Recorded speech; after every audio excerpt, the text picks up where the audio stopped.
This is TJ Jones, the host of the State of the Saints podcast, and the State of the Saints podcast is brought to you by Manscaped.com. Over 2 million men worldwide choose Manscaped for all their below-the-waist needs. For those that love the Lawnmower 3.0, well, I got news for you.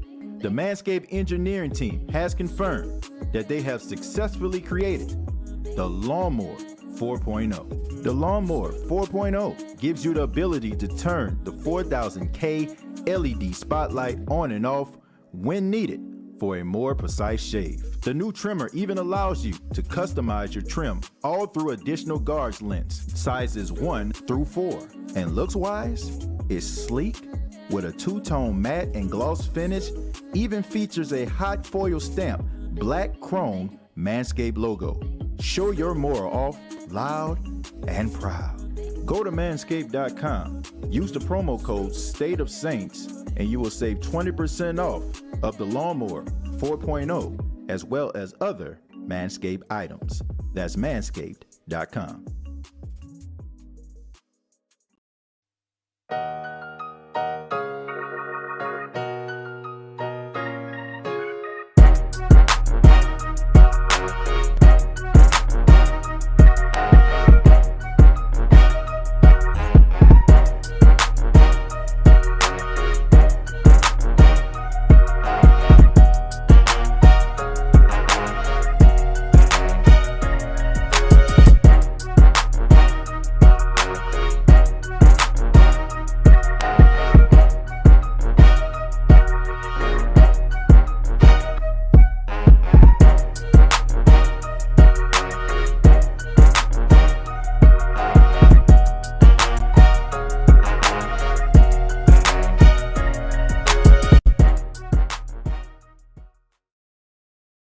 Hey, what's going on, Who Dat Nation? It is yours truly, TJ Jones, the host of the State of the Saints podcast. Thank you so much for checking out the State of the Saints podcast, where we talk New Orleans Saints. And on this edition, we're going to be talking about wide receiver N'Keal Harry, the wide receiver for the New England Patriots, who, according to sources, have asked for a trade from the New England Patriots. So I have some questions in my inbox, and some members of the Who Dat Nation wanted me to answer the question, should the New Orleans Saints consider trading for wide receiver N'Keal Harry? But before I get started, thank you all so much for filing into the chat. Thank you so much for allowing the State of the Saints podcast to be a part of your day, and I really do appreciate that. And also want to send a special shout out to everybody in the state of Florida that's affected by Elsa. I hope you all are safe right now. You know, I hope that your family is safe, and my heart and prayers go out to you and your family as well. Well, let's talk a little bit about N'Keal Harry. N'Keal Harry, he was drafted back in 2019 by the New England Patriots. He came out of Arizona State. He was a two-time first-team All Pac-12. He's 6'4", he's 225 pounds, and he was the first-round pick that the New England Patriots selected since back in 1996 when they drafted the late Terry Glenn. You know, N'Keal Harry is one of Bill Belichick's first wide receivers picked in the first round. You know, Bill Belichick normally doesn't go in that direction when it comes to, you know, drafted players. But N'Keal Harry, his first season back in 2019, he suffered a career, well, not a career, but a season-ending ankle injury, and he was sidelined because, you know, something that he suffered during training camp. So he missed the entire 2019 season. 2020 really didn't set the world on fire. 33 receptions, 309 yards, 2 touchdowns.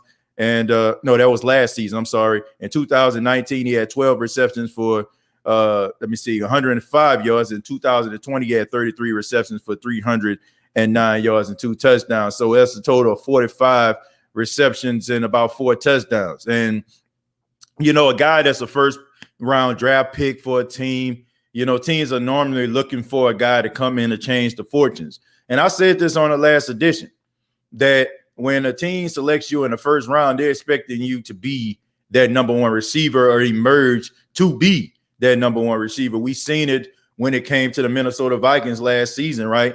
You know, they got rid of Stephon Diggs because they felt that Adam Thielen was a number one receiver, and they drafted Jordan Jefferson, out of LSU. And now you look at Jordan Jefferson, he's looking like a number one receiver, right? And Adam Thielen, I mean, he's a number one as of right now, but that's what teams do. They draft these guys because they expect those guys to serve in that role. But here's the thing, here's the reality of it all. All right, here's the reality of it all. N'Keal Harry is not very good. Right? I'm just being 100% real.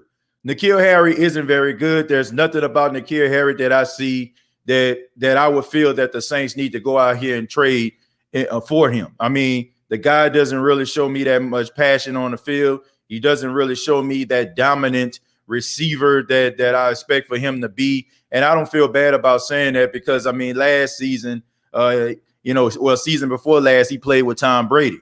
And you can give him, I guess, like a little bit of the benefit of the doubt because of Cam Newton. Cam Newton isn't as accurate with the football as Tom Brady is. But N'Keal Harry, to me, I feel like he was a waste of a draft pick.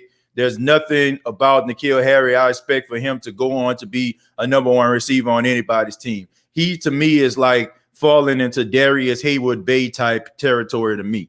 I don't know if y'all remember back in the day, Darius Hayward-Bay was the last draft pick by the late Al Davis for the Oakland Raiders. And people were raising their eyebrows wondering what the hell Al Davis was thinking when you had Michael Crabtree coming out of Texas Tech.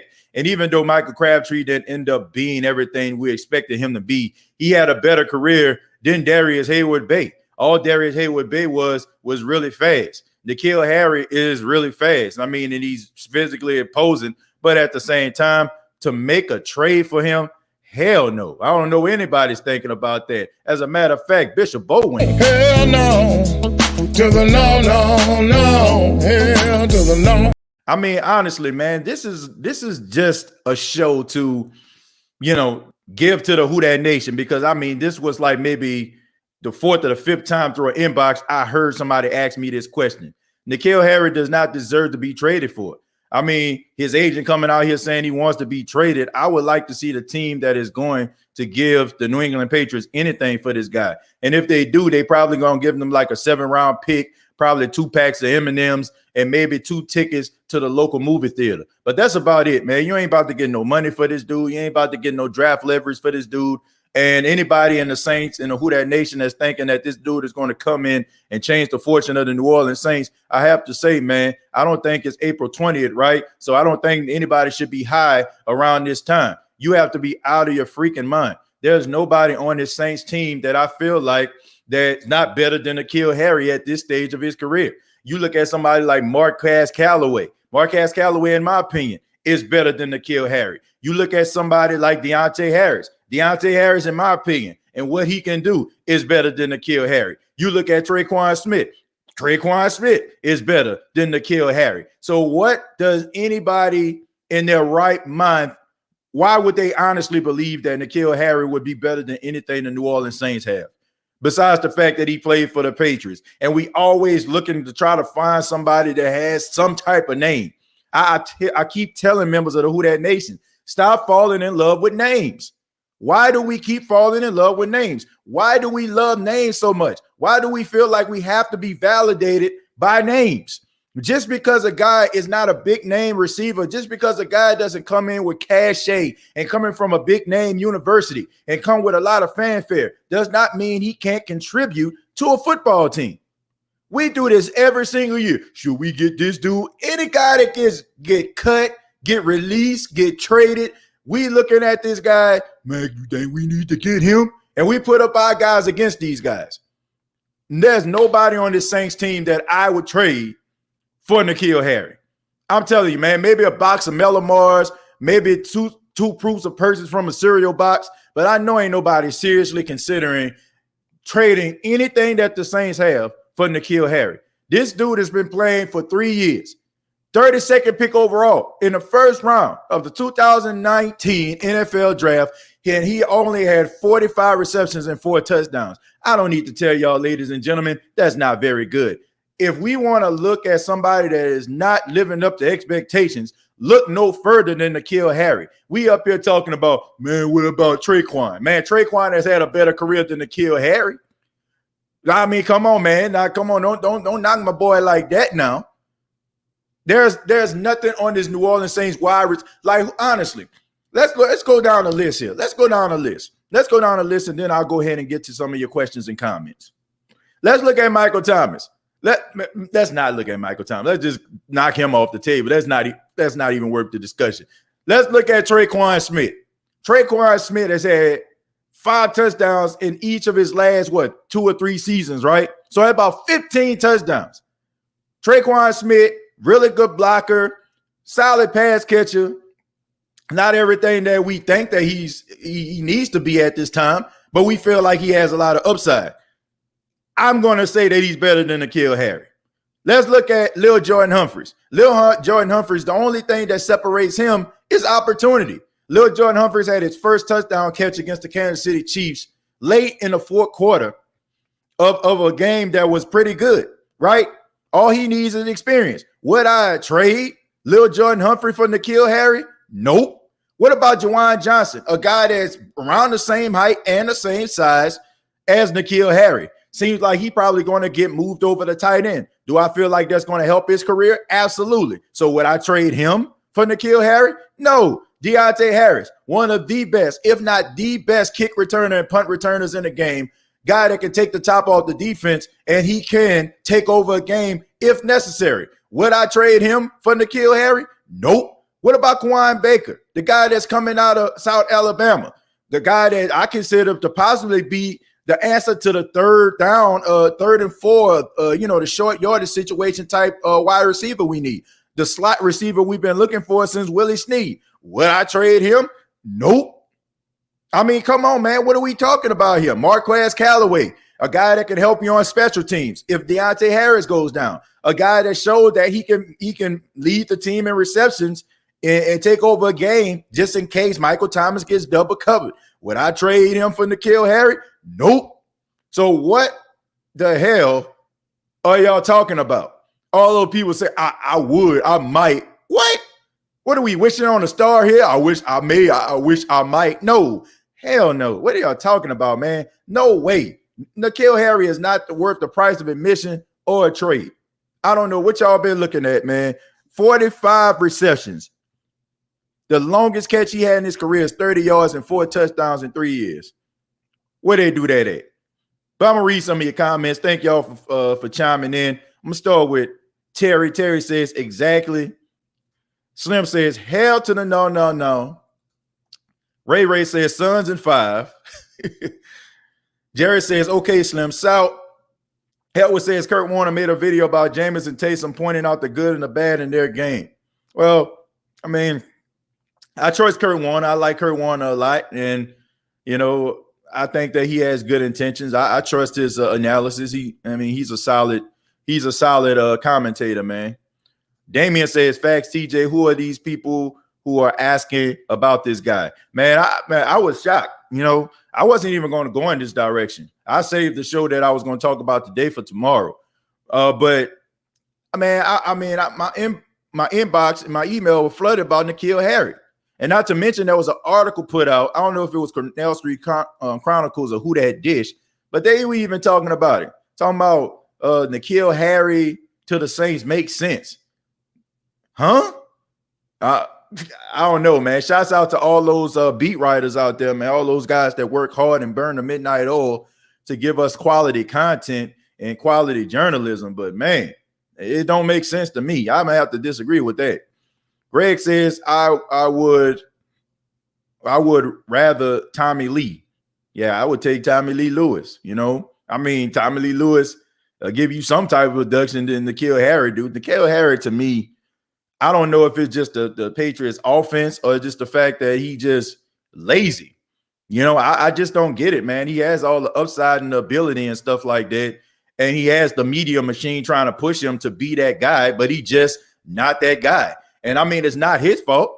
Sometimes like when you go to these big market teams, and I feel like he was kind of fell into a bad spot, right?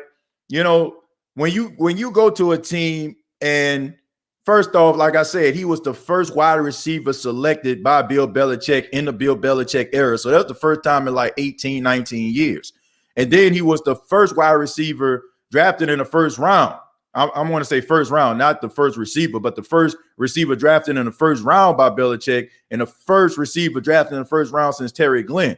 So you had all of that expectations on top of the fact that you're playing for the New England Patriots, one of the most successful football franchises in the last 2 decades.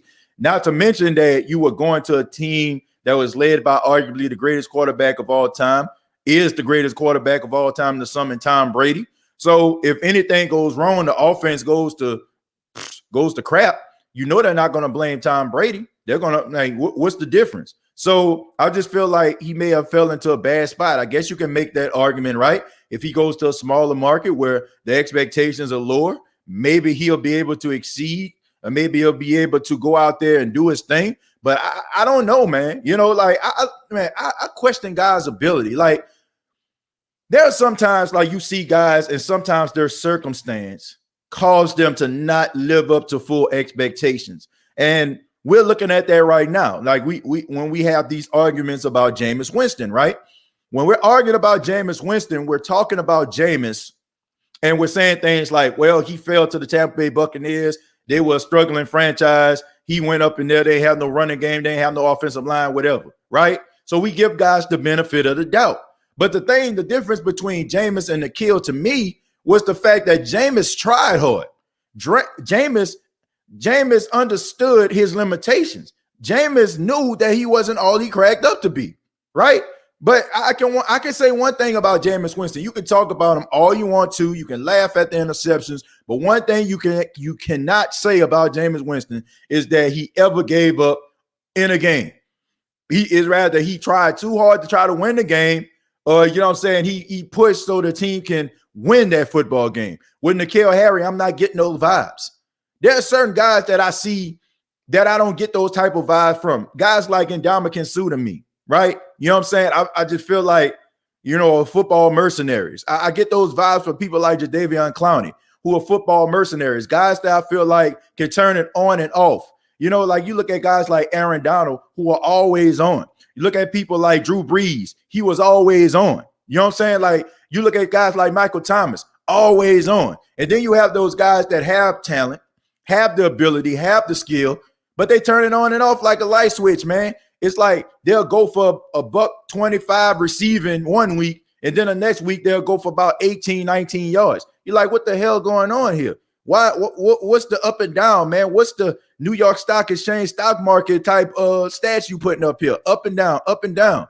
That is what I'm getting from him. I feel like this dude be phoning it in.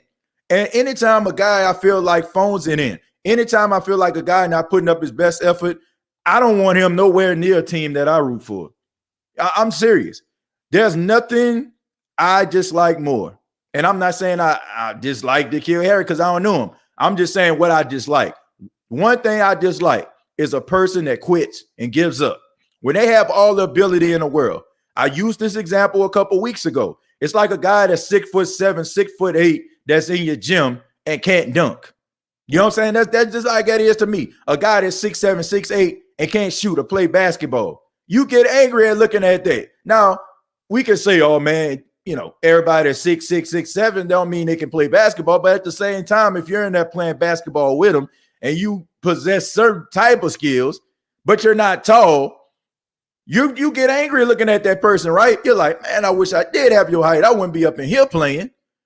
A lot of these guys have these skills and these abilities and this upside, and they don't use it to their advantage. And that nation ticks me off. And that definitely makes me not want to root for a guy like that. In order for N'Keal Harry to get my support, I mean, who am I, right? But in order for him to get my support for any type of trade or being signed by the Saints, he got to show me something. I watched N'Keal Harry quite a bit playing some games, and I got to tell you, man, I mean, David Copperfield, David Blaine, and Chris Angel got something in common with N'Keal Harry. They all disappear. All right. I'm telling you, they all disappear. It's amazing to me. You know, the way that guy just disappears at football games. TJ, tell us how you really feel. I'm just being serious. I'm being serious, Pammy. Like, I'm not impressed. I don't understand. Like, what has I hope first off, I hope anybody that said the Saints may need to consider N'Keal Harry, I hope to God in heaven that you aren't one of those people that's talking about Taysom need to start over Jameis, because this would be the biggest hypocrisy ever. This would be the biggest hypocrisy ever. Because how on one hand can you say that, well, N'Keal Harry, all you have to do is go to a team that, you know, that cater to his strengths, huh? But then turn around and say something like, well, Jameis ain't the answer. Well, how do you know? Because the same argument that people in the Who Dat Nation, same fans all over, are telling you the same thing about Jameis. So how can, on one hand, N'Keal Harry's career can be saved by coming to New Orleans, but Jameis Winston's career can't? Whoa. That is the true definition of hypocrisy to me. All right. I hope anybody that said N'Keal Harry could be a good member of the Saints is not the same people that's up here lobbying for Taysom Hill to start over Jameis because they feel like Jameis ain't the answer. Because that is hypocrisy. True definition of hypocrisy. Stroll down a little bit more. Let's go to Be Kind. Be Kind, thank you very much for $5. Says, thanks for speaking out. Great show. Smash that like button. Yeah, I agree, man. If y'all are loving the show, if y'all liking the content, please hit the like button. Trying to grow the show, trying to grow, and get other people to know about the show. And if you can't donate and stuff like that, I would just appreciate if you hit the like button so we can, fall into that algorithm so other people can actually, learn about the State of the Saints podcast. Speaking of the State of the Saints podcast, man, tomorrow I'm going to have from Dynasty Owner Fantasy Football, the owner of a Dynasty Owner, Mr. Tim Piefer. He's going to be on the show tomorrow morning to tell us a little bit about Dynasty Owner Fantasy Football, who is the sponsor of the State of the Saints podcast this week. So I'm going to be sitting down with him, talking a little bit about Dynasty Owner Fantasy Football. And he's also going to be talking to us a little bit about some of those guys, if you're into fantasy football, some of those people that you need to look out for. So tomorrow morning, the owner of the Dynasty Owner Fantasy Football League, Mr. Tim Piefer, will be on the show, man. Excited to hear from him. But let's go start with Slim South here. Hold on, let me scroll down. I'm sorry. Slim South says, our wide receivers will step up now. That's the playbook will open up by being able to stretch the field. I agree, man. I think we're going to see wide receivers doing things that we probably aren't used to them doing over the past couple of years, because now you have a quarterback that can stretch the field. Excited for Quan Baker and the receiver corps we have. Me too. I am too. Oh, yeah. He. Elite goods. If you want to win, give Booby a spin. All the Saints receivers should be good. I agree. Man, look, if we had something to worry about, I don't think that Sean Payton would be waiting this long to try to sign a wide receiver. I think he's happy with what he has. Gabriel says, every day I'm waiting to watch your videos. I love Saints here in Brazil. Have a lack of NFL fans, but I love this team. Gabrielle, thank you so much. Watching all the way in Brazil. I appreciate that. Thank you so much. That boy Purge said, play hell to the no. I think I already played that. The front office says they are happy with our wide receiver core, and that's good enough for me. Colorado says, what up, TJ? How was your day? It's been pretty slow and steady, man. I've been in the house. It's been raining here in South Carolina. Earlier this morning, we had a tornado warning, and we still have a tropical storm warning in effect till about 7 o'clock Eastern Standard Time here in Myrtle Beach. So, man, I've been kind of low key because of the weather. I couldn't make it out there to the radio station today. I've just been kind of just in the house working on some things for the radio station remotely, and just coming up with some content to talk about for this show, which I'm probably going to have to wait till tomorrow to bring up some of that content that I actually had for this show. But when I started going into the mailbag, man, I just noticed a great amount of individuals wanted to hear about N'Keal Harry. And I'm like, why? My cousin Alex said, Tim, how you doing? Man, I'm good, man. How you doing, brother? How you doing, man? Hope you're doing good. Damian says, me personally, I've been saying for a while, if the Saints go after a receiver, I think it should be Golden Tate, in my opinion. Yeah, me too, because I feel like the Saints need that third down receiver, and that's something that they have been missing, Damian, for quite some time. So that guy that can be that Anquan Bolden, a guy like Golden Tate on third down, Willie Snead, Lance Moore type guy, I think the Saints, would be able to benefit from somebody like that.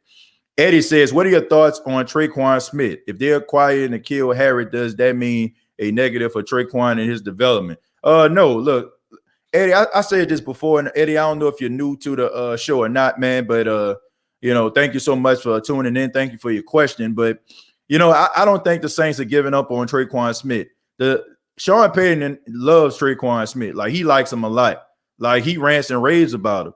And I just think that we get so fascinated at guys, like a Michael Thomas, like a DeAndre Hopkins, like a Devontae Adams, and anybody that's not on that level with them, we feel like, there's a little bit of a failure.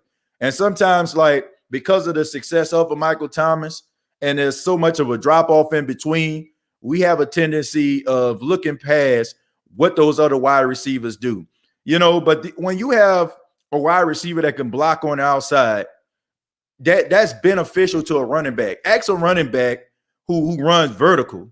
Ask them, is a wide receiver that can block is beneficial to their success. When you're throwing half-pack tosses and stretch plays, and you have a wide receiver on the outside that can block, they can spring you for another 15 or 20 yards, trust and believe they're happy to have that type of guy. Not to mention, like Tre'Quan Smith is a guy, he makes some tough catches, man. I know y'all remember when he caught that pass, and I think Casey hit him and knocked his helmet off. He still caught the ball. There was a play against the Philadelphia Eagles a couple years ago. Drew Brees fitted in there. He took a hit right to the chest, and he still caught the touchdown. I mean, Tre'Quan Smith is a tough football player, but I also feel like Tre'Quan Smith, the strengths that he had coming out of Central Florida, it wasn't beneficial to him coming to the Saints, because at the time, the Saints didn't need him for that vertical strength that he possessed. They wanted him because he was so big and tall and he was able to block on the outside. And understanding that, if you notice the selection of wide receivers that the Saints had during the twilight of Drew Brees' career, it was guys that can win the battle off the line of scrimmage. Like, you look at guys like Michael Thomas, right? You look at guys like Michael Thomas, they're really good with their hands. Sean Payton often says this, Eddie, about Michael Thomas. He said he was trying to teach Michael Thomas about how to hand fight, and he said Michael Thomas reached his hand out, and Michael Thomas was so strong off the line of scrimmage, he jammed Sean Payton's hands. Maybe when Sean Payton was trying to go up in line as if he was a cornerback.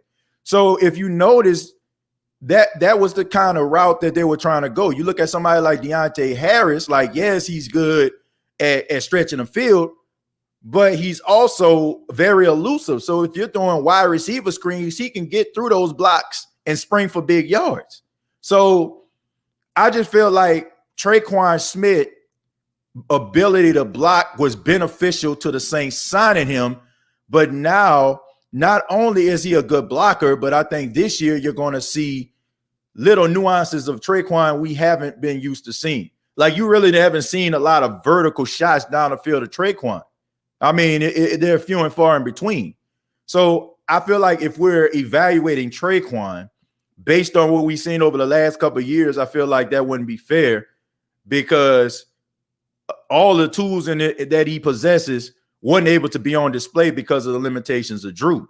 So I don't think the Saints are even considering getting N'Keal Harry. I don't even think, if it came down to, do we want to keep Tre'Quan and I mean, do we want to get rid of Tre'Quan or think about getting rid of Tre'Quan and getting N'Keal? I don't even think it's going to come down to that, because quite frankly, I don't even think it's close. I think Tre'Quan as a pro is better than N'Keal Harry. Gabriel says, I want a question about worst case, Winston and Taysom. I'm hopeful about Winston, but worst case scenario, does Rodgers or Russell Wilson have a ticket on this team? Gabriel, first off, I think that if that was the case, I think it would be the future. Okay, that would be like, down the line. I think that the Saints are all in on these two quarterbacks, whoever they may be, rather Jameis or Taysom. And I think if it doesn't pan out, then they might see what's out there. I think that Sean Payton really likes veteran quarterbacks. I think he likes guys that have the experience, guys that have NFL experience where the game is slowed down for him. I don't think he's really a big fan of young quarterbacks because you have to account for the adjustment of the game coming from the college to the pros, having to understand the different offensive concepts, reading defenses and stuff like that, and understanding that. So I really think that Sean Payton is a fan of veteran quarterbacks. If the Saints were to draft a quarterback, or if they would try to give somebody like an Ian Book a chance, I think that the Saints would sign a veteran in order to allow somebody like Ian Book or a rookie quarterback to sit behind them and learn. I don't see Sean Payton to me doesn't seem like the type of coach that would, be happy or elated about a rookie starting on the first day. That's the reason why I just think that he just liked those veteran guys. So, yeah, if it came down to it, I can see the Saints aggressively trying to make some moves in order for them to try to acquire somebody like a Aaron Rodgers. Maybe not so much a Russell Wilson. I think that the Seattle Seahawks have made themselves clear about what they want from Russell. But I do feel like they would actually go out here and try to get a guy that's a seasoned veteran, maybe a guy that's probably unhappy, probably we haven't heard about yet, probably a guy that, probably have some experience, probably just need a different change of scenery, kind of similar to Jameis, and maybe drafting somebody. But let's just hope for the best, man. Let's just hope we don't even have to go down there. Let's hope that we don't even have to deal with that type of situation. I'm hoping that it works out for either one of these guys where we can actually have some stability at the quarterback position for the foreseeable future. I mean, going through quarterback situations, it can set teams back for years. So let's hope that we don't even have to go down this route, right? Let's make sure we don't have to go this route. I hope that everything works out between whether it's Taysom or Jameis, because quite frankly, I don't want to be sitting up here wondering who's the future and who's going to be the successor to Drew Brees 4 and 5 years from now. Hopefully we actually have this guy that can, be that bridge. You know what I'm saying? That person that can help us to get to where we need to be, that can keep this team going afloat. Going afloat. I hope so. Let's see. What's the latest and greatest, fam? Devin, what's going on? Thank you for being here. Alfred says, is this the same guy Brady had get on because he couldn't never get separation? Pretty much. What are your thoughts on Richard Sherman? Look, I like Richard Sherman a lot. I think I've said this on countless occasions, Mr. Hudak. Thank you so much for your question. But I said this. I think that he's a guy who I think would be a great mentor to some of the younger cornerbacks on the team. Somebody like Paulson Adebo, who kind of similar in size and skill and school and everything like that. Also, his relationship with Chris Richard from the past might be beneficial. So I do think that there are some pros with Richard Sherman coming to the New Orleans Saints. However, my question is Richard Sherman going to be able to be healthy throughout a 17-game season? Richard Sherman's ability to play the cornerback position has never been in question. This guy is going to be a Hall of Famer, if you ask me, once his career is all said and done. He's a multi-time first-team All-Pro. We've seen what he was doing with the Legion of Boom in Seattle. He showed leadership when he went to the 49ers. A lot of those young cornerbacks stepped their game up under his tutelage and mentorship. So him being able to play has never been a question. It's just the durability issue, the torn Achilles, being in and out of lineup, dealing with knee injuries. And also the fact that what if you go into training camp and you get beat out by a younger cornerback, not so much with skills, but being able to run? Are you going to be able to put your ego to the side and be like, okay, well, I'm saying, I'm going to help out any way that I can? The things that I'm hearing from Richard Sherman, which I'm not surprised about because the guy is a constant pro and a professional, right?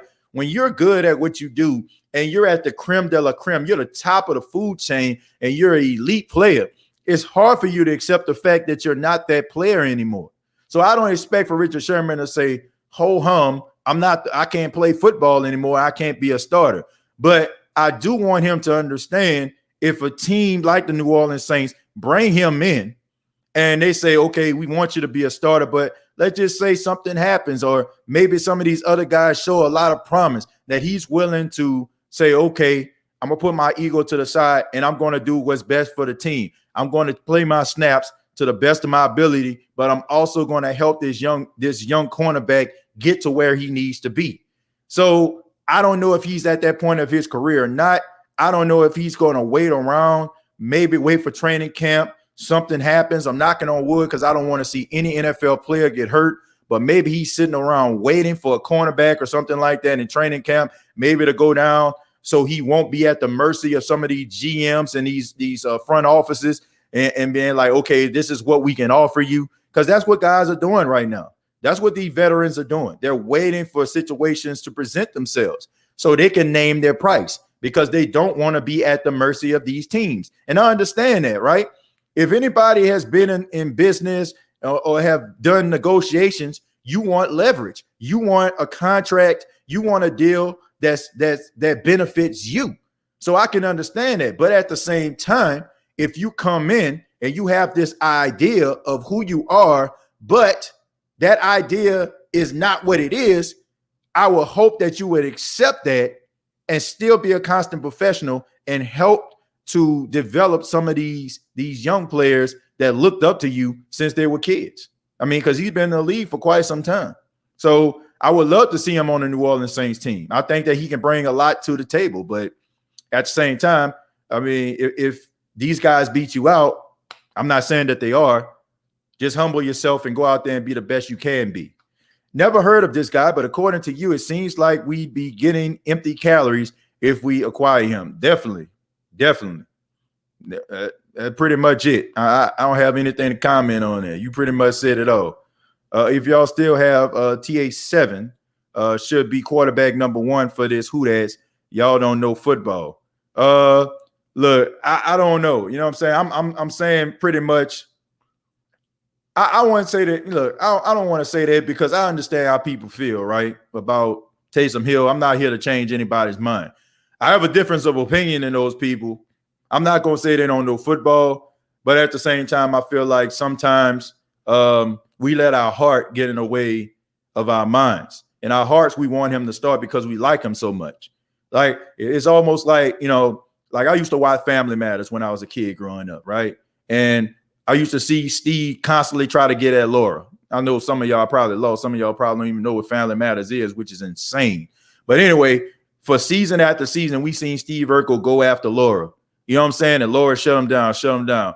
And a part of you is like, man, I hope one day that Steve get with Laura. When he finally got with Laura, a part of you was happy and satisfied because you've been rooting for this guy, this little nerd, for years, right? To finally get Laura Winslow, right?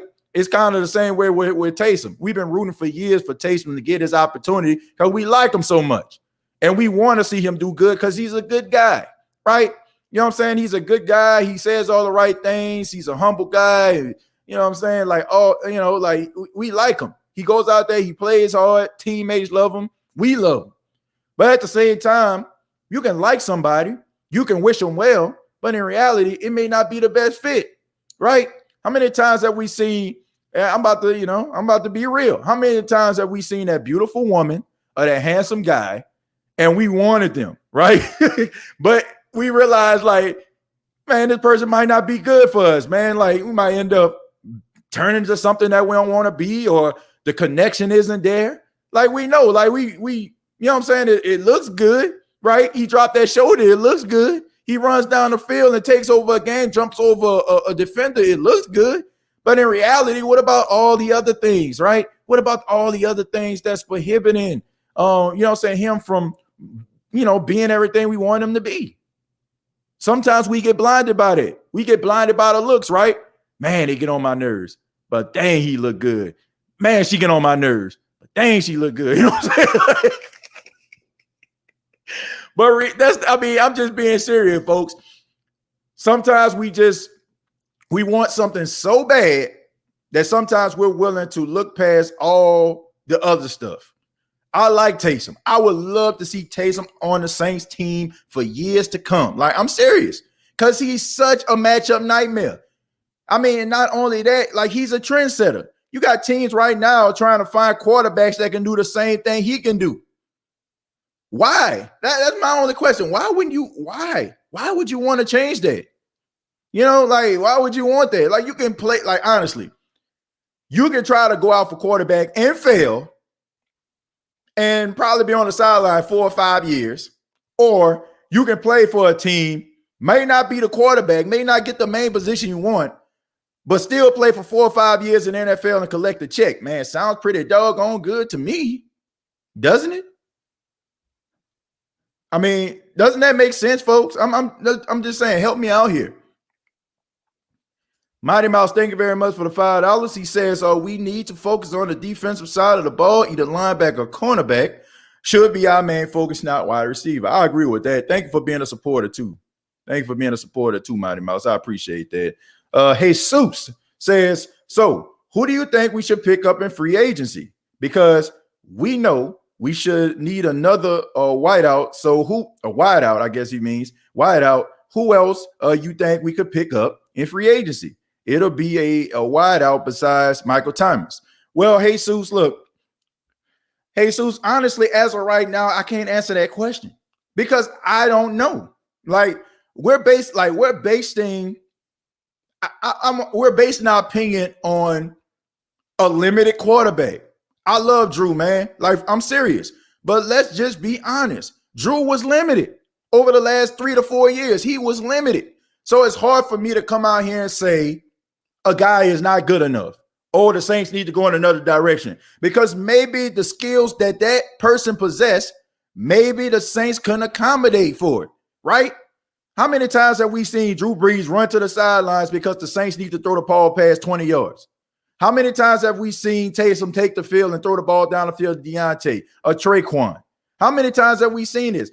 Did we not see Jameis Winston throw the ball to Tre'Quan Smith? I mean, we have to think about this. We can't just think in our heart of hearts and our mind of minds that, that's just a trick play. There's nothing trick about a play when a pass goes down 20 yards. You know what I'm saying? That's not a trick play. If the quarterback is behind center, he takes a 7-step drop or a 5 or a 7-step drop and throws the ball down the field. That's not a trick play. It's not.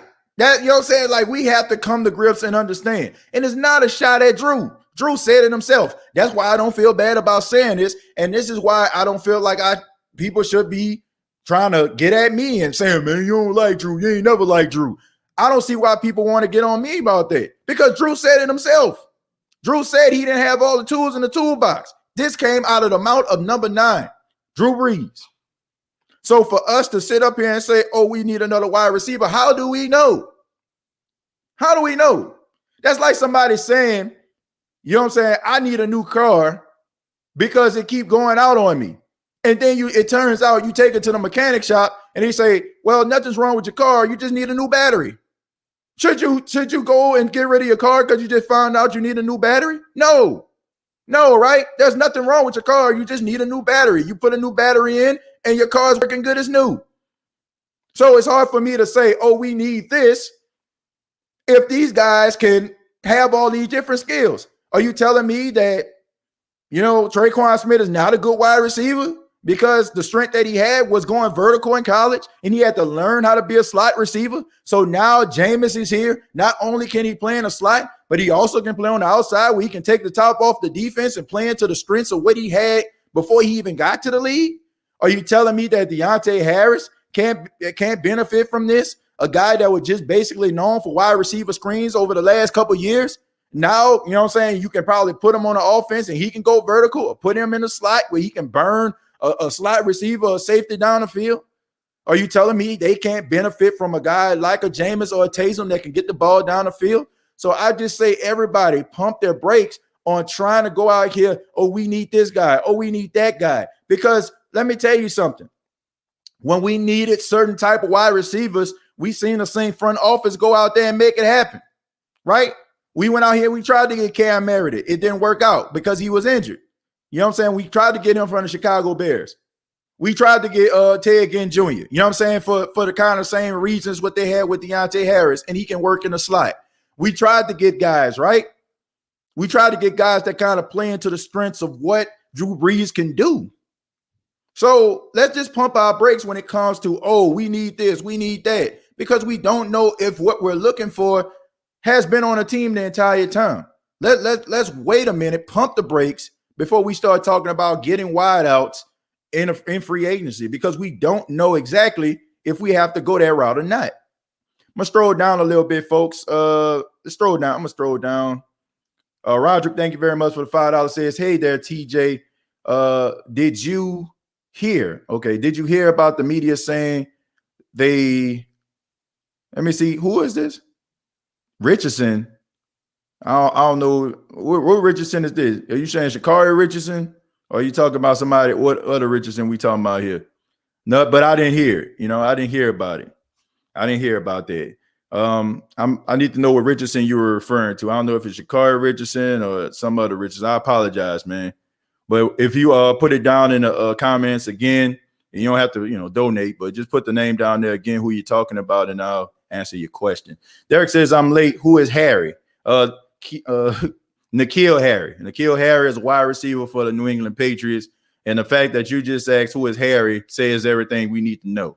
Reginald says Sherman playing hardball. I mean, can you blame him though, Reginald?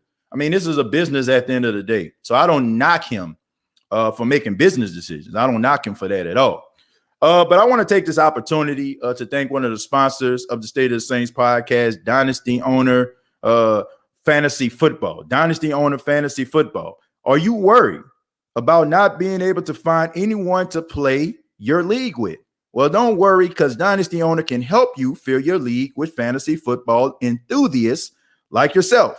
So you won't have to worry about finding other players. You can choose to start your own league, join a league that needs to be filled, or you can purchase a team from a previous owner if you like to take that team to the championship.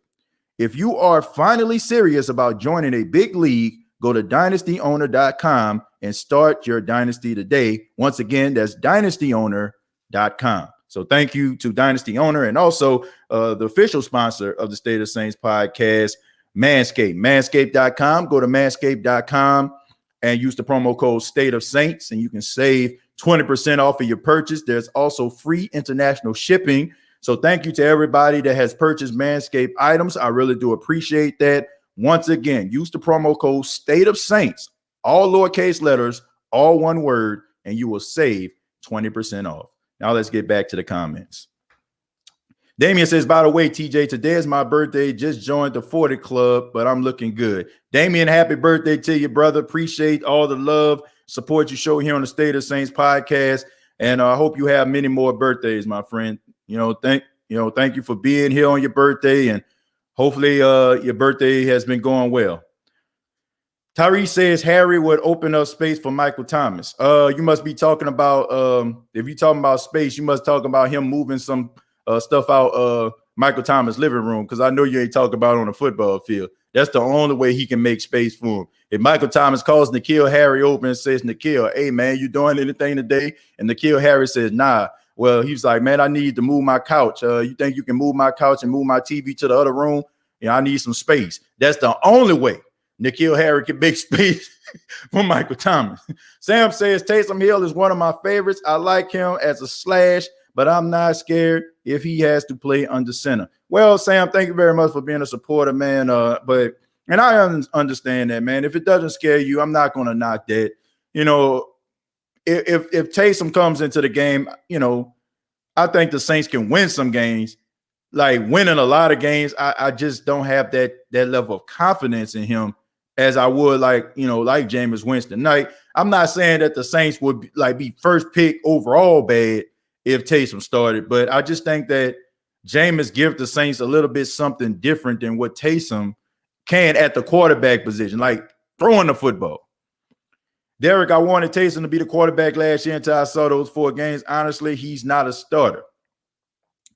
Derek, a lot of people changed their minds about him, and some people actually, it felt like, the way that they felt about him pretty much was confirmed, the way that he played. So we'll see. We'll see. Casual Deck says, we got some cap money now, eh? How about when you go after Richard Sherman? Because I believe we are good at the wide receiver with what we got. Well, I believe that too, Casual. I believe that we're good at wide receiver, me personally. I just think the reason why Richard Sherman hasn't signed anything because he's trying to have leverage, man. If he signs right now, he's not going to get as much money as he would if training camp starts and somebody goes down. I mean, it's just the truth. Nola had plenty of firepower on offense, so spend the limited dough they have on a defense. I agree. Alpha Sports says Michael Thomas was always open. The main issue was Drew couldn't throw deep enough to the other wide receivers. I agree with that. I agree with it. Good point, Alpha Sports. Trust me, you don't want N'Keal Harry. He junk. It's coming from a Patriots fan. Miguel says, who that TJ? What's going on, Miguel?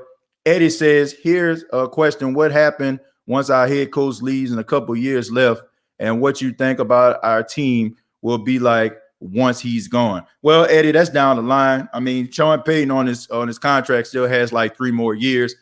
And me personally, I really don't see Sean Payton leaving the New Orleans Saints, for the exception of the Saints just completely like just going to the toilet. That's when I feel like he'll leave.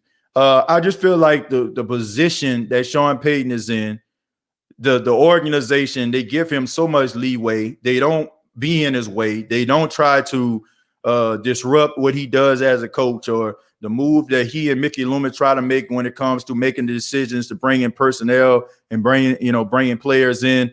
Like the Saints organization don't get involved. And as a coach, I mean, when you have a culture like that, that's kind of hard for you to leave. So I know we're talking about, him re-signing and all that kind of stuff, but I don't know. I think that Sean Payton loves being a coach of the New Orleans Saints. If he didn't, he would have left. And I want you to keep this in mind. Like, Eddie, you gotta think about this, man. You don't think that Sean Payton knew that Drew Brees was thinking about retiring before he signed that contract? Now, keep in mind, you got to keep in mind now, Eddie, Sean Payton signed a 5-year deal last year, the same year that Drew Brees thought, because we were thinking, man, is Drew Brees going to come back? Is he not going to come back? Is he coming back? Is he not coming back? Sean Payton signed the contract. He signed a 5-year contract. So what that tells you right there, it has absolutely nothing to do with, Drew Brees. He's confident, right?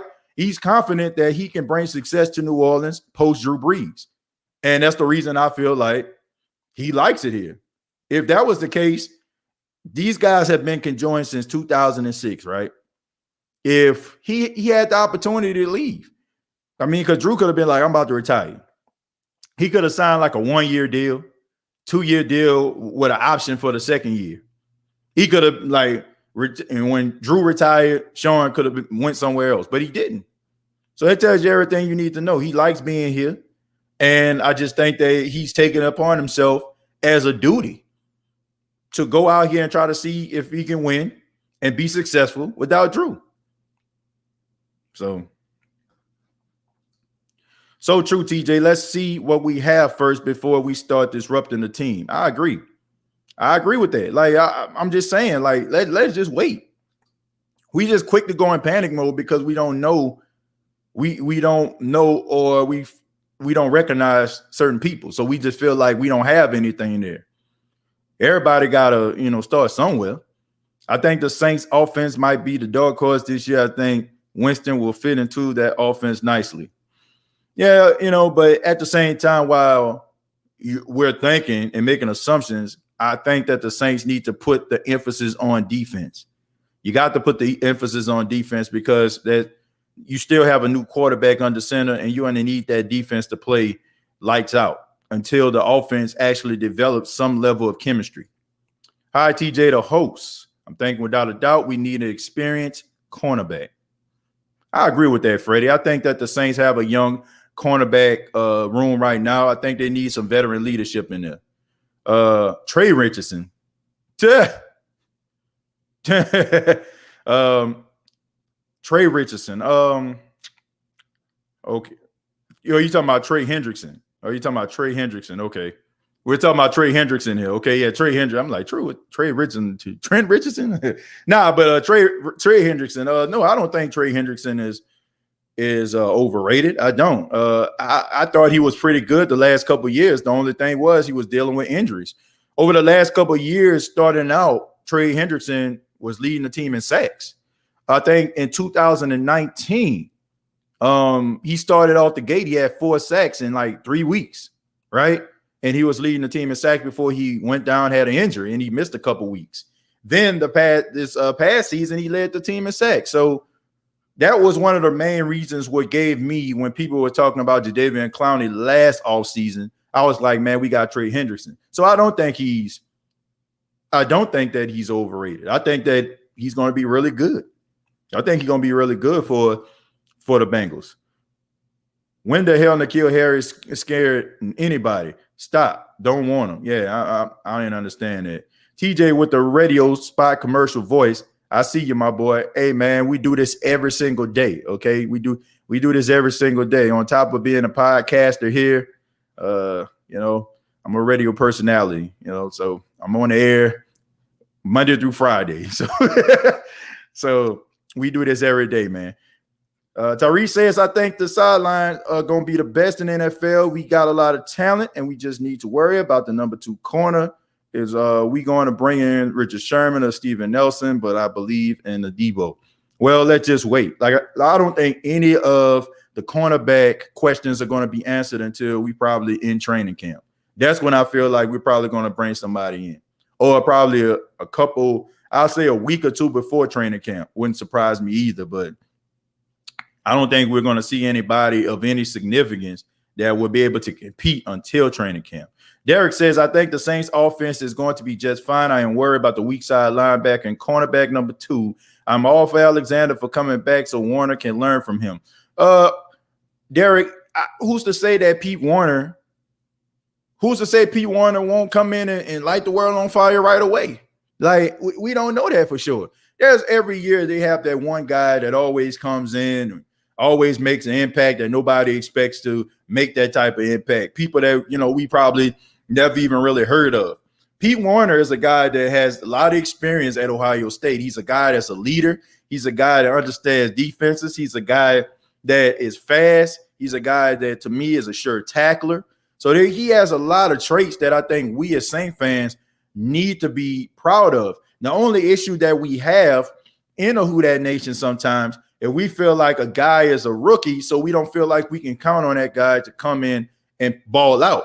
But I just feel like if you look at our team over the last couple of years, you've seen some young players come in as rookies and make impact. People like CJ Gardner-Johnson over the last couple of years, right? People like Marcus Williams, Marshawn Lattimore, Alvin Kamara, Alex Anzalone when he was healthy. You know what I'm saying? For the most part, these guys actually came in and it was they made some noise. Even Adam Troutman developed as a blocker when we had Jared Cook as the pass catching tight end. So we've seen guys come in and have done a really good job right away. So who's to say that Pete Warner might not come in and be exactly what we need him to be? I think sometimes when guys are, stay in college a little bit longer, not only do, they develop leadership traits because, if they're on a football team 3 or 4 years, of course, they're probably most likely to become a captain. But you look at this guy starting on special teams, working his way up to the linebacker room, becoming a captain of the team on the defensive side of the ball. I have a respect for guys that start off in the mail room, make their way to the executive floor, because I know the trials and tribulations that they had to go through year after year. Guys coming in, you're going to Ohio State. This is a powerhouse here. So they're getting like some of the best talent in the nation coming to the school, and you have to compete and work your way up every single year in order for you to even hit the field. So it's just something about Pete Warner to me that tells me that he's probably going to be, out of all of these rookies, going to be the one that probably be the one that we all be really happy about this season more so than others. Not to say that we're not going to be excited about some of these other guys coming in doing something, but I just have a special feeling about him. I have a special feeling. Reginald says, you cold, TJ. Alpha Sports says, if the GOAT Tom Brady didn't go after him, why should the Saints? Good question. Happy birthday, Damien. Giving a shout out to Damien. Man, this is pure ignorance. Claude, have mercy. What you think about Josh Norman? I think Josh Norman over the hill past his prime. I think that Josh Norman got a little bit of money and kind of just rest on his laurels. Josh Norman never developed past what he was in Carolina. To me, like he made a name for himself in Carolina, and he just continued to live off that name. It's like when a guy end up being good, right? He becomes, I don't want to say a household name, but in the eyes of NFL fans, he's recognizable. And then all of a sudden, like when he walks into a room or your team is considered getting that guy, all of a sudden you're like, ooh. But what has that guy really done over the last couple of years besides be named Josh Norman? What has this guy actually done over the last couple of years? And I'm going back besides being named Champ Bailey. What has they done besides the fact being named Adrian Peterson?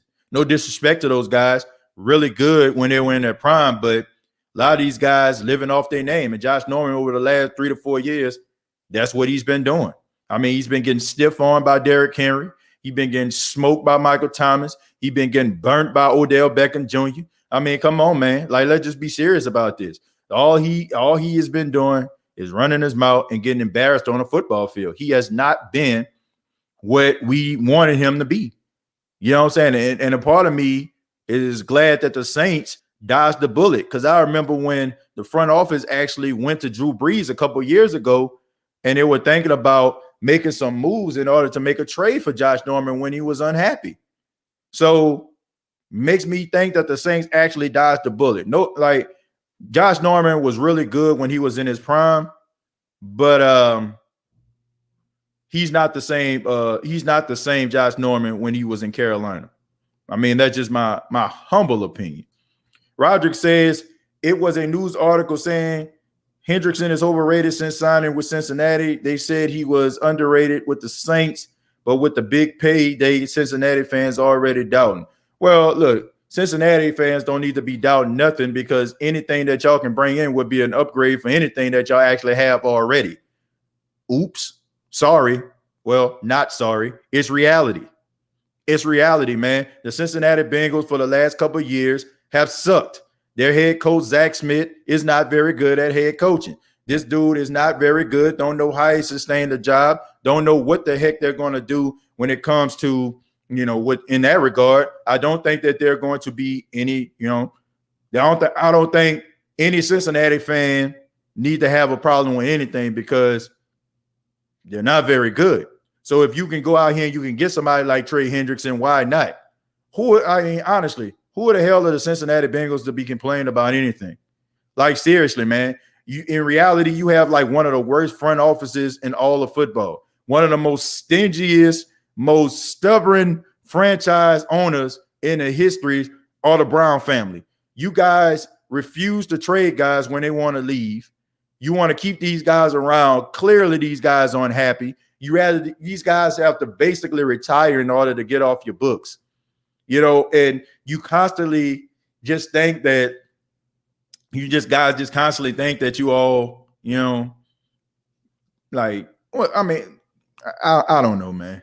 Let me just be quiet. Paulson Adebo going to be really good in the future. He just needs to fix on stop getting beat on the double moves, but a good man coverage. Yeah, we'll see, man. He's young. He's young. He'll learn. Insanity. What you smoking? Torsia says Pete Warner is not fast. He runs a 4.8. He was smart and always around the ball. Well, look, I think, I think he's a little bit better, than a lot of people give him credit for, and he's a lot faster than a lot of people give him credit for. I don't fall in love with 40-yard dashes. I don't. That's just something that the media does, to me. Ooh, look how fast he runs. That doesn't equate to anything. You bench pressing 225 pounds 30 and 40 times means absolutely nothing. That's not going to equate to the field. Pete Warner, to me, I think that he's going to be a really good linebacker for the Saints. The Saints drafted him early because they see something special in him. And I think that we going to end up seeing something special in him too. I could be wrong, but I don't think so. TJ, I just think right now we need to focus on defensive line, cornerback, and linebacker. We really going to need the defense to step up. Yeah. And I think it's going to happen, man. But I just think that the Saints do a really good job at trying to evaluate what they have first before they go out and try to make decisions. That's one thing that the New Orleans Saints do. They give guys the benefit of the doubt, and they give guys the opportunity to go out there and to compete. And if it doesn't work out, then they don't have a problem going out here looking and trying to find something that actually fits into what they're actually doing. So even though this team is intact right now, we're seeing guys, it's not a definite that it might end up being like this come week 1. Eugene says Pete Warner started on burgers and worked his way up to fries. Now that's what a big buck star rule. Exactly. Starting off in a mailroom to the executive floor, right? I mean, he started off washing lettuce.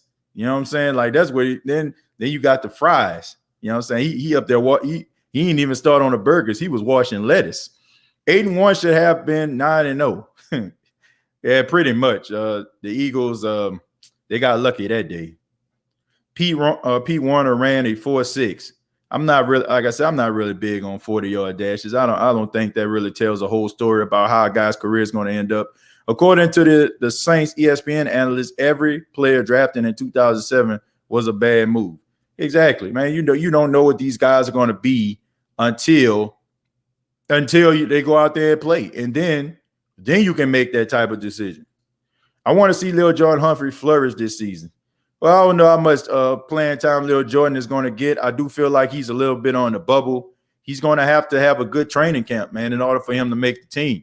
I mean, he's been kind of, on practice squad, then activated to the main roster. Like this is your year, man. You got to do something. Thanks, Pammy. I'm on the state of the game.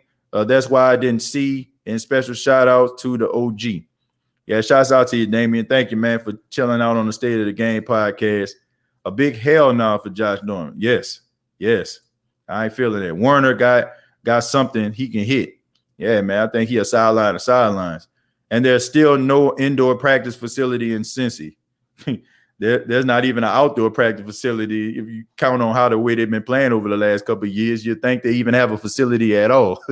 TJ, Josh Norman was good on the Panthers. He was a top 5 corner in his prime. Yeah, was.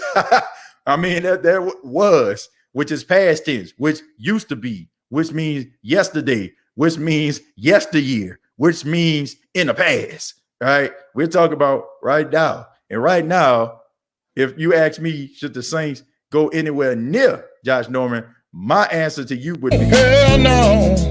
To the no. Hell to the no. No way, man. No way. He's smart. Hard work pays off. Warner got something. Yeah, I do think he got something. Sounds like Nnamdi Asomugha, Jarius Bird. Pretty much. Y'all tickle me about Josh Norman. Yeah, man, Josh Norman, he ain't what that is no more, man. I'm sorry. He was good when he was in his prime, but he got that money, and I mean, he started living like a fat rat at a cheese factory, and then he just fell off, man. Since Cincinnati is like we were back in 2006, any upgrades we got during the offseason was big for us, and we were appreciative of free agent upgrades. I'm a big fan of states like Ohio because they remind me so much of Louisiana. Hardworking, blue collar town. But man, we got to live in reality here. And reality is you're not very good. Haven't been real good since Marvin Lewis was there. Haven't made the playoffs since Marvin Lewis was there. At least y'all had a defense every time he was there. At least y'all was competing with Pittsburgh and Baltimore every time he was here. Now, basically, y'all the laughingstock of the National Football League. Y'all got Joe Burrow, but y'all getting him killed because you can't protect them, don't have a good offensive line. You got 2 young wide receivers that's going to come in. You got Jamar Chase and you got T. Higgins. That's a start. You got a good offensive firepower, but in reality, you're not very good. And I just think that people just have to be real with themselves, man. Sometimes, you have to be that one friend that tells that other friend who thinks they look good when they look in the mirror, girl, that ain't it. Or nah, my dude, that ain't it. Nah, bro, you need to put something else on, or you need to iron that shirt or something. You need that one friend. So TJ Jones is your friend, Cincinnati. And I'm telling y'all, y'all have no room to talk about anybody. This guy had 13 and a half sacks last season. So him coming to your organization is an upgrade from what y'all actually had. I mean, y'all couldn't get to the quarterback if y'all had his phone number and his address. You know what I'm saying? Like, I'm serious. Y'all cannot get to the quarterback if y'all knocked on his door. It's just facts. Y'all needed help on the defensive side of the ball, and you also need help on the offensive line. Hopefully, y'all got that help on the offensive line in the offseason, but any upgrades that you could to help your team build and become better, I just feel like y'all just need to be quiet. Seriously. I mean, I understand the frustration as a Saints fan. I mean, preaching to the choir, but when guys come in that are good, that, you know what I'm saying, you have expectations, and, you know what I'm saying, they had a good season. You can't be sitting up there like, man, I don't know about this. Like, come on, man. Your team was bad, horrible. I mean, stinker. I mean, I could smell the garbage from here to Cincinnati. That's how bad that team has been over the last couple of years. I root for Cincinnati. I mean, I'm serious, man. I root for them, man, because I'm always rooting for the underdog. I always like when teams like that struggle, they rise up the ranks and become better. But, man, you got to be real with yourself. Like, seriously, man, y'all were not very good. Y'all not very good right now. So who are y'all to talk about any upgrades y'all bring in? I wonder with the Delta variant out and about now how the NFL would take precautions to protect players. I guess you mean with the Delta variants is out, and about how the NFL would take precautions to protect players. I'm not sure, man. I'm not too sure about that. Not sure what the NFL has up their sleeve. I don't know, man. I guess they're giving these guys the option to do that. You know, I think that the NFL really don't, the NFL just wants to get back to normal and start making that money, So they're going to do what they have to do, and I think they're just going to leave it at that. Already read that one. Absolutely. Hell to the no. We need Quan, Tate, and Sherman or a decent DB. he said, and Sherman or a decent DB. What are you saying? Sherman ain't decent? I'm just kidding, man. I know what you meant. Not after Norman got that Derrick Henry treatment. Well, look, a stiff arm is not a deal breaker for me. It just it just adds on to the collage of things that I've seen that tells me that he fell off a cliff. Okay, that it's just a collage of things that I've seen. Like it's just the icing on the cake to me. That's not the deal breaker. If like guys get stiff arm, guys get ran over all the time, right? That's not a deal breaker for me. It's not. But when I'm seeing you falling off on top of getting stiff arm, when I'm seeing you falling off on top of getting burnt, yeah, it's a deal breaker for me. Trevor says, "What up, TJ? Just getting off, relaxing, watching your podcast. Who that? What's going on, Trevor? Appreciate you for being here." Derek says, "Yeah, that stiff arm ruined his career. Now his career was ruined before the stiff arm." Our D lines are 6'7", 6'6", 6'5". We got some tall, some D line like Peyton Turner, Marcus Davenport, Cam Jordan, Carl Granderson, Tano Passigno, and David Alumata 6'4". So I feel bad for every quarterback. Well, if we're playing basketball, or you know what I'm saying, maybe we'll have some here. But size ain't meaning nothing here. You know what I'm saying? Like, can they get to the quarterback? Yeah, they tall and all that kind of stuff, man. But can they get to the quarterback? Hopefully they can. Shh, be quiet. Tonight is the night we ride. 30 camera boy Hummer with inside. G code, live by, die by. I don't know what that Juvenile reference was, besides the fact talking about vax that thing up. I don't know if y'all seen that. Juvenile made a remake for Back That Thing Up, trying to get people to get vaccinated, saying vax that thing up. I don't know if y'all seen it, but it's available on the State of the Saints Facebook page. Hey, TJ, what's the status on Marshawn Lattimore's suspension status? Will you get suspended? Still not sure about that, Graylin. Not sure if he's going to get suspended or not. Pretty sure we'll learn as the season gets closer. Yeah, that's true, Saints, Pales lady, but Michael Thomas was limited last year. Emmanuel Sanders stepped up in the perfect. He's good. Yeah, I think Michael Thomas is going to be fine. Emmanuel Sanders did do a good job last year, so I ain't got no problem with that. You think we are going to re-sign Quan now that we got some more cap space? Well, we might. Depends on what he's asking for. Depends on what he feels. He feel he needs to get, and does it match up with the Saints? We'll see. I know it's a lot of people bringing up Jack Rabbit, but me personally, I think the departure of Malcolm Brown will be missed. But we okay. What you think, TJ? Yeah, I definitely think we're going to miss Malcolm Brown. He definitely was a guy that we needed for run support. He was very underrated as an interior lineman. Think we're going to miss him, but I have confidence in some of these younger guys. Shad Tuttle, he's been here for quite some time. Malcolm Roach has 1 year under his belt. You got guys like Peyton Turner that can be alternate inside and outside. And also you have David Onyemata, who has really stepped up, being one of the top interior linemen, not only in the NFC South, but in the NFC, but in NFL as a whole. So they got some talent right there. Brandon says, TJ, do you think that Mike T will have a better season than his record-breaking season now that he has a young quarterback with a cannon? Brandon, yes, I do think that Michael Thomas will go back to being that elite receiver that he is. I don't think that he just needs 100 and some odd catches in order for him to validate himself. It's good to have all those catches. It's good to have that 80% catch rate, but it's even better for you to get those yardage and stuff, those yards and stuff like that. I think that he'll be just fine. I think Michael Thomas is a number one receiver. I think that he gets a lot of flack for, people saying that all he do is run slants. I think that you have to look at the fact that, Drew Brees being limited at the quarterback position once again, prohibit him to run some of, everything in his arsenal, because we seen in his rookie season, man, 2016, we seen him catch the ball. We seen him, like go deep and catch passes over people's head and stuff like that. We seen this stuff. So we know that he can catch passes vertically. That's never been an issue for Michael Thomas. Fact is, he just kind of fell into that role and became that receiver that Drew Brees needed him to be. So, yes, I do think that he's going to have a very productive season. I don't know if he's going to lead the league in receiving yards or receptions, but I do think he's going to have a solid season. I like me some Jackrabbit Jenkins. He was good. PJ Williams, P. Rob couldn't hold his jock strap. With Paulson Adebo, just start him on there, and that's our only flaw opposite Marshawn Lattimore. We don't know that for sure.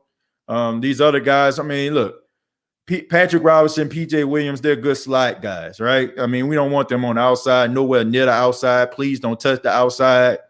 But on the inside, these guys can make tackles and they can guard these tight ends and these slot receivers. So I don't have a problem with that. I don't. But we do need some, I would start Paulson Adebo on the outside.